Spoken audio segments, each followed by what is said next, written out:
Hello స్నేహితులారా, ఇవాళ మనం 5వ తరగతి 5వ పాఠమైన నీతి పద్యాలు చదవబోతున్నాం. పేజీ నెంబర్ 53 ఫస్ట్ పద్యం చదివి దాని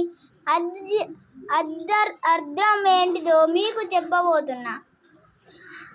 ఇనుము విరిగినేమి ఈ మారు మూమారు కాచి ఎతగవచ్చయ్యా గ్రమముగాను అని ఉంటుంది, కానీ మనం గ్రమముగాను అని చదవద్దు, క్రమముగాను అని చదవాలి. మనసు విరిగినేమి ఈ మరి చేర్చరాదయ్యా విశ్వదాభిరామ వినురవేమ. దీని అర్థం మనం ఇనుము విరిగిన దాన్ని మళ్ళీ మనం దాన్ని కాచేసి అతికియచ్చు, కానీ మనం మనసు విరిగితే మనం మళ్ళీ దాన్ని దగ్గర చేయడం కానీ అతికియడం కానీ చేయలేం. Like, share and subscribe. Thank you.